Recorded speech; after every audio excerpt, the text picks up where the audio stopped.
Hello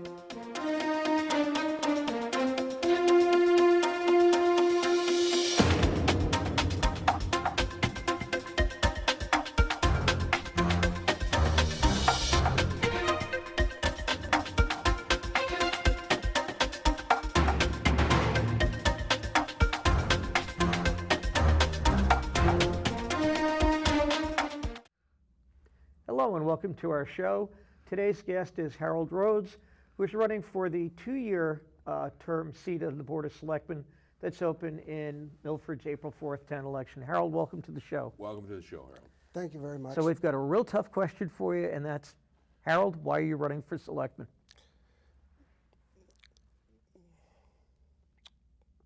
You know, running for selectman is a significant decision. It holds with it a lot of responsibility for the community, and it takes dedication to want to improve the lives of all people who live in Milford.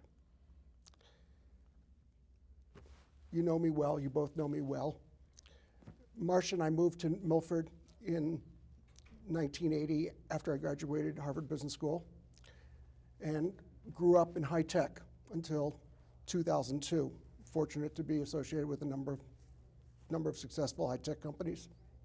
But as you know, in 2002, my wife was unfortunately subject to a tragic accident. But through that accident, I decided to retire from working for high tech. The community of Milford came together in such a way to help my wife, our daughter Rebecca, who was then in third grade, and me, in such a way I just couldn't imagine how a community could come together. I remember Diane Julian, who was the guidance counselor, saying to me, when Becca is in school, you don't have to worry about her. And later, Nancy Angelini said, when she's in high school, you don't have to worry about her. And that just awed me, that such a community would take such a feeling towards our family. Beginning in 2002, I began to devote all of my energies to help others who were in need. I started off working with the this National Spinal Cord Injury Association as a board member, did peer mentoring, gave a lot of work in that area. And then over time, shifted the work I did in volunteering and philanthropy into Milford and became chairman of the Milford Commission on Disability. And that's when I first found what dedication and the desire to give back to a community could do. And we accomplished a number of very good things together. One of the things, as you know, that I am most proud of is the success we had bringing public transportation to Milford. That took the combined effort of a lot of good people here in town, but having had the opportunity for 2 years to help lead that project, and now seeing how important it is to our community, made me understand that there are things that I could help do. There were other things, other projects along the way that I got associated with and began to really understand about how the town of Milford works. Having had a chance now to work with many of the town departments, I realized I had a good enough understanding after attending 3 years worth of selectmen's meetings to have a pretty good understanding of what the responsibilities and the goals are. I think most people understand I have the diligence, the tenacity to see things through to a finish. And most importantly, I've got the time to help people in Milford. I don't have any other encumbrances. Marcia's well cared for. So I thought about, well, if I did run for selectman, what would be the key things that I'd want to see accomplished? we got transportation through, or public transportation through, so what's important to me? What's important to everybody else? And I thought about, if we could fast forward 5 years, what would we want to see? What would we want to see here in Milford? Well, the first thing I thought about was we'd want to see transparency in town government. Right now, there's much more that can be done with our local town government to make it more engaging with citizens of Milford. State of Massachusetts has an open checkbook where you can see online where money is spent. Milford should have an open checkbook. We see minutes, but really we don't see all the minutes of all the different groups. We see parts. So the materials, for example, that get used at selectmen's meetings should be made available to everybody so that they can get engaged and understand what's really going on here in Milford. So fast forward 5 years, let's see more transparency. The second thing is, we're all familiar with the difficulties in traffic congestion. So let's fast forward 5 years. We need to figure this out. We need to do things that will at least manage the difficult transportation issues that we have today. As homes get built in the Blackstone Valley, 495, 109, 16, Dilla Road, Purchase Street, all get more and more crowded. 5 years from now, we need to have a much better handle on how to handle traffic congestion. You know, a very simple one is the Mellon Street Bridge. That project should have been finished a long time ago. And if it had, it would provide another way for people to get around town. But it stopped.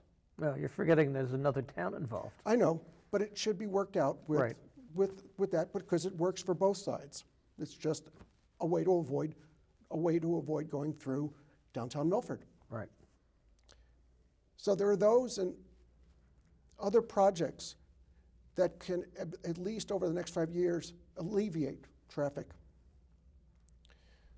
The third thing is, if I could fast forward 5 years, while the Board of Selectmen don't have direct relationship with our schools, let's agree that the community of Milford would benefit by an improvement in our school system. There are students at Milford Public Schools who do very well. I'm proud to say my daughter did very well. But there are other students who don't do so well. And there are other issues. So I think through a collaborative partnership between the town and the school department, working with the teachers and the staff, we can do a community-wide effort to improve Milford school system to be much more appealing and to no longer have school choice out, but now attract students to our school system. We look at issues like Middle School East. It's a town-wide issue. It's not a school committee issue. It's not a town selectman issue. This is money to our town taxpayers. We need to deal with that. And last, if we could fast forward 5 years, I'd like to see a much prettier downtown. I think we all accept the fact that it needs to be improved. Amen to that. Yes. But let's imagine 5 years from now what it could look like. Well, let's just dive into that one for a minute, if we Okay. could. You have a background in business. What would you do, or hire people to do, to change downtown and make it thriving again? One of the things I do whenever I drive through a town with a thriving downtown is I actually look at it and say, what does it have that Milford doesn't? What's the difference? What's the difference? Right. And usually it's attitude, laws, somebody in charge of it, And the type of business and a is type there. of business. So, People are drawn to a core. It used to be that way in Milford, where if you wanted to buy something, you wanted to buy clothes or whatever it was that core was there in Milford. but what are some of your thoughts about downtown? Well, The first is understanding why our downtown looks the way it is, okay? So we begin to do a root cause, try to analyze that. And By that, Also- do you mean empty storefronts? well, it's the question why. And it's my conclusion that there's no owner for making sure downtown looks as well as it could. There have been attempts in the past by different groups, but my vision is a private-public commission whose responsibility it is to bring together all the stakeholders and develop that plan that we all understand. You have ideas, I have ideas, but it takes the combination of a lot of people who have various positions on this. And by having a commission, an officially sanctioned commission by the Board of Selectmen, who have the responsibility, like the Sewer Commission, like the Commission on Disability, to bring forward a plan and then implement that plan. I believe over 5 years, we would see, first of all, to me, the sidewalks would get fixed and the painting would be done. And perhaps we could have a fund that could be made to make available to persons who own buildings and others just to paint their facilities. And work together to encourage just an altogether improvement in downtown. I think that's the trick, is to engage with all the stakeholders, make it official, and have the Board of Selectmen have it as a priority. Each meeting, each month, each quarter, each year, so that in 5 years, it'll be a lot better. Well, there's several dilemmas that the town faces, but one of the dilemmas is that because it has become a situation where people have moved outside the downtown. So somehow you have to make it convenient and easy for people to access those businesses. Businesses are going to go to the place where they can draw people. One of the things that has been talked about and thrown around and rejected or whatever is the second story and third story of some of those buildings become condos or whatever. Is Right. that something that you think is a good idea, or? Well, this again is part of that public-private commission to take a look at how can we have more folks living downtown. More folks living downtown means a more vibrant downtown. Right. Attracts businesses, which then in itself attracts more people to live downtown. So it needs to be figured out. There are zoning issues. There are many concerns that have to be worked out. But that's just what I mean. Instead of trying to do these things piecemeal, that I believe that's how it's been tried to be done over the last To 10 look more of years. a plan, a long term. It brings together the people who own those buildings.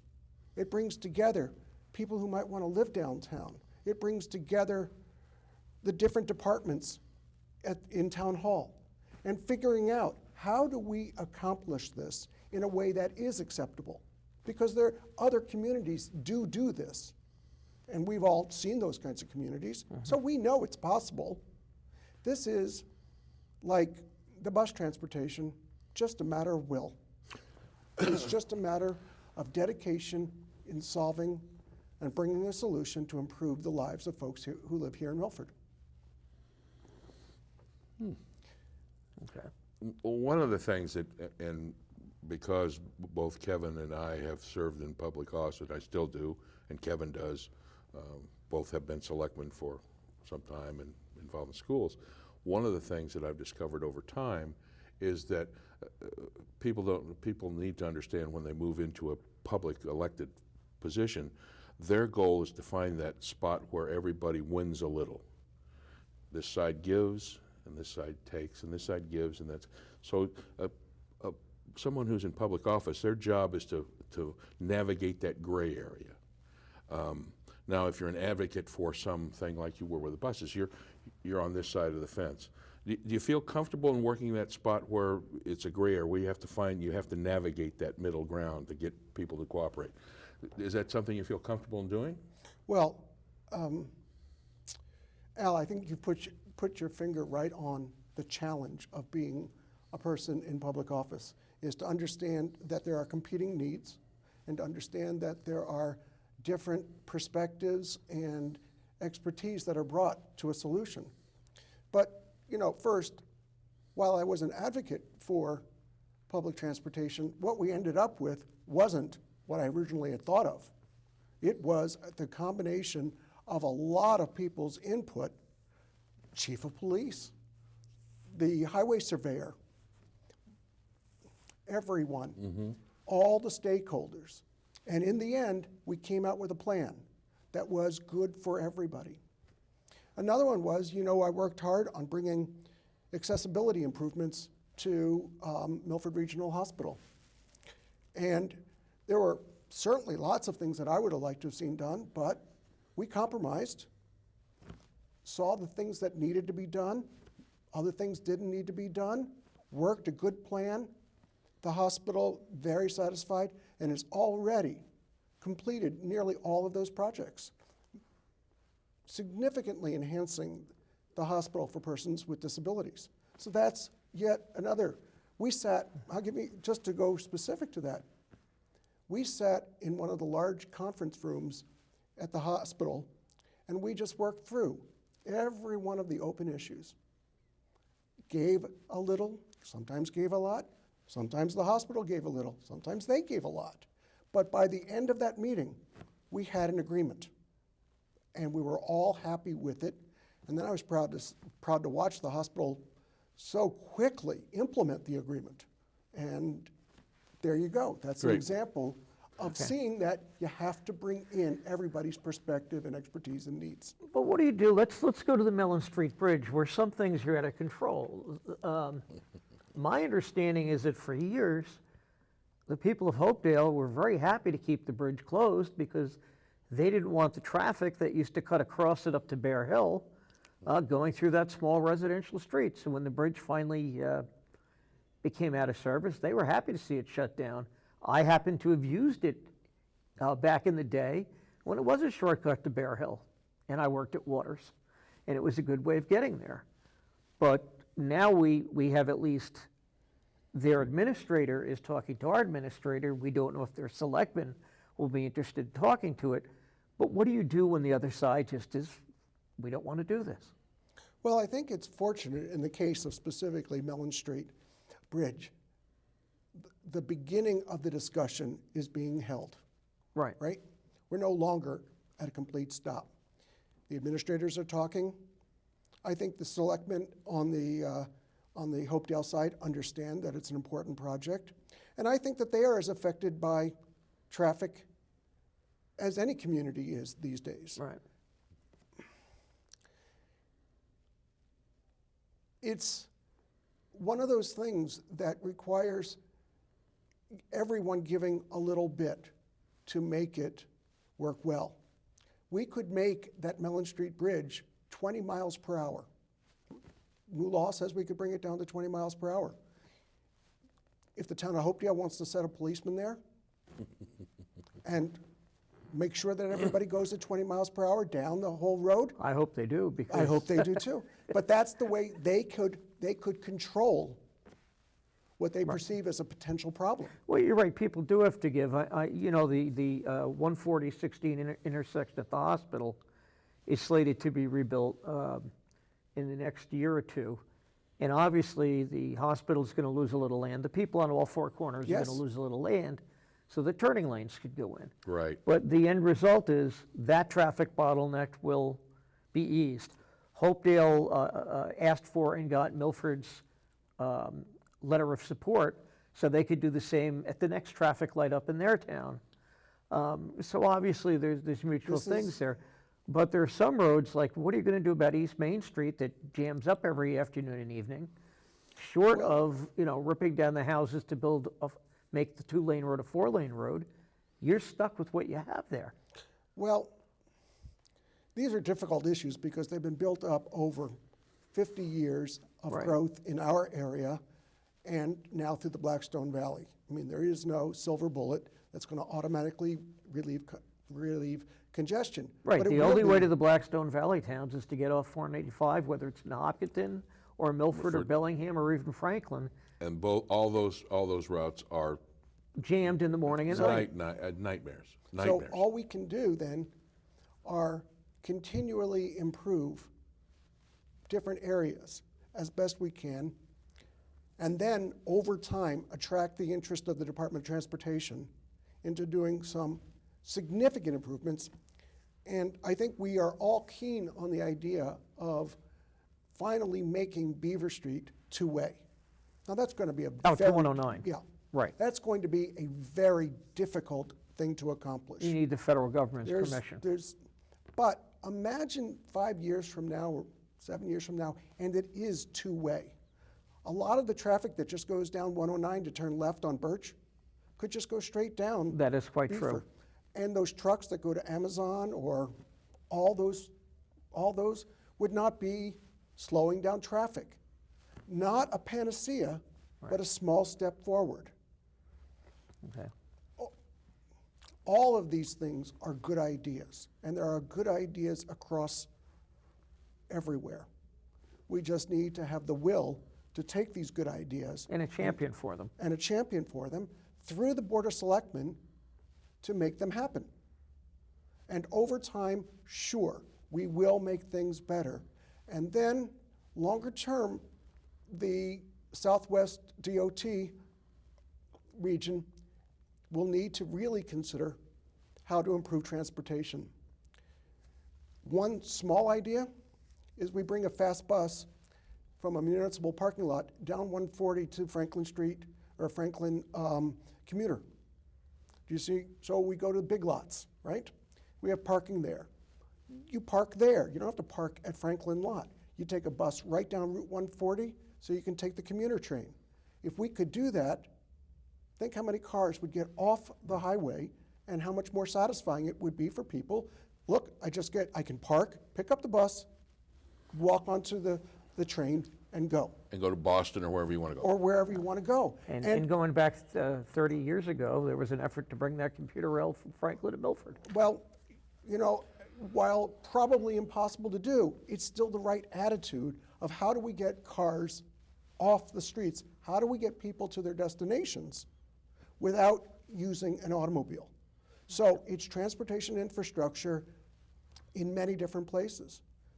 So again, just imagine 3 years, 4 years from now, we have a commuter parking lot near Big Lots. You go there, you work downtown. Well, you go now- to South Station. You'd have to set up some sort of agreement with Big Lots or the people that own Well, it. Yeah, but that's one of the things you. All those things would have to work out. Yeah, all things are possible in All time. things are possible as long as we think that it's a good idea. But nothing's possible till you try. And until the Board of Selectmen has the will, and I'll also say the time to make this happen. And I think that would be one of the advantages that I would bring as a selectman is I have the time to do these kinds of projects. I'm not encumbered by other committees. You don't have a day job, I don't have a day job. which all Helping three of the Marcia- board members do now. Right. So that I think is, I hope, something I could bring, which is dedication to making Milford, as good as it can possibly be by as much energy as I could put into it as I have for the other. In the time we have left, you do have, as the date we're filming, 2 declared opponents for the seat. So I'd like to give you that time and talk to the voters and say, why should they elect you selectman? Very short, succinct. If I came up to you and said, okay, Harold, why should I vote for you? I'll Why give would you- you be the best choice to fill that 2-year seat? I'll sum it up in just three short points. Okay. First, I have a short learning curve. Kevin, I've been going to going to selectmen meetings And town meeting. for 3 years. Yes. And I've been going to the other department meetings. I have a pretty good understanding of how the town works. And I'd like to think that that would be advantageous. The second is I've got the diligence, I think I've shown the diligence to this community to see things get completed, to see a project thought of, worked throughout the community, and then finished. And third, I have the bandwidth, I have the time, I have the ability to spend time as much as needed with anyone in Milford that might have a problem. And I think that those are three things that might be, I hope, will be important to folks when they decide who they want to vote for as their next selectman. Commissioner? That's a great picture. I mean, one of the things I've always said with anybody running for office or asking for a vote is you have to do two things. The first thing you have to do is ask for the vote. And the second thing is you have to have it a position where if someone asks your opinion of something, you give them an honest opinion that you've thought about. Now, they may not agree with you, but the obligation you have as an elected official is to give them your opinion, not the opinion they want to hear. Correct. I think those are the two obligations that anybody running for office has. And Kevin has been beat to death a lot, and I know I have because people ask my opinion, and I give it to them, and they sometimes don't like it. So those are the things that I think are important. And Well, we're doing it so long, we're not afraid to give it. well, that's true. That's true. And I hope that you guys have known me long enough Oh, sure. to know that I'm straightforward. I know that you're a tenacious person. There's without That's a question. good adjective. I would say you're like the dog with the bone. When you got on bus transportation, you did not let go of that bone Until Mm-hmm. the buses rolled down the street. And I'm so And you happy. still haven't let it go. Well, I'm so happy because I still get people writing me notes and letters thanking, appreciating having the bus now available to them. You're also involved in something else that probably nobody knows about, is a humanitarian organization. Well, there are certain things I don't talk about too much. But that I think you're engaged in a lot of different aspects in what's going on in town, not just the political aspects, but also the philanthropic, serving the community, all parts of the community. So I think that's an Which, interesting. if people don't know, the Humanitarian Summit involves things like the summer lunch program for the kids who get reduced lunches Very from school but important. don't have a place this summer, helping people without laundromats, washer dryers at Right. home to be able to get to and afford the local laundromats and other things related to religious organizations in town, which are good things to do. Oh, it's an ecumenical Yes. group, an ecumenical group. And I also like to point out that for 2 years I was on the school committee for the Shining Star Early Childhood Center. And that must have been the most fun I've ever had working in a group. Our Shining Star Preschool is among the very best organizations I've ever had the privilege of working with. The teachers there are first class, and the children there are terrific. So, there's more. I mean, if I could put a plug in for my website, haroldrhodes.com, you can read more about it there. Shameless plug, but okay. No, that's okay. No, this is That's- the But you can purpose of read- this. This is to- You can Quite read- honestly, the purpose of this forum and having you here without another candidate is really for you to tell people what you, Right Harold about. Rhodes, are about and why they should vote for you. It is a half hour of shameless plugs, if Okay. you will, because other people on Milford TV are doing the debate. Citizens for Milford is having a candidates Right. night. This is a chance to introduce you to the public if they don't know you and talk to you. Right. It's not meant to be a gotcha section or promote somebody we know. It's just giving And people. give you an opportunity to talk about the things that are important to you. Right. Without having to debate it, but to get a real insight into what you're all about. And that's the purpose of this. And, Well- and on that note, I hate to cut you off, but our little buzzer is sounded in the background. We have run out of time. Well- But we will see you again shortly at other forums and wish you the best in the election. Thank you for coming in. Thank you very much.